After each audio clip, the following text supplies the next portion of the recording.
كشف الإعلامي الرياضي وليد الفراج عن وضع وزارة الرياضة السعودية نظاماً لإقالة المدربين بالدوري من قبل رؤساء الأندية.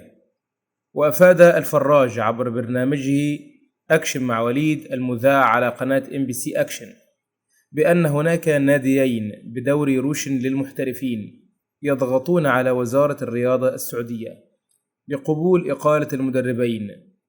وأشار وليد الفراج إلى أن الوزارة لا تمانع لكنها وضعت شروط، حيث أوضح الفراج أن وزارة الرياضة أخبرت جميع الأندية أنه في حالة إقالة المدرب من قبل إدارة النادي لا تتم الإقالة من ميزانية النادي المخصصة له.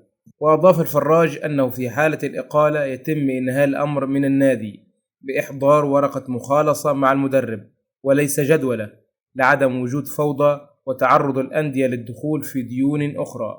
وأشار الإعلام الرياضي إلى أن هذا الأمر ينطبق أيضا على اللاعبين الأجانب الذي ترغب أندية روشن في بعض الأحيان تغييرهم، فلا بد من إجراء مخالصة مالية وليست جدولة للمستحقات.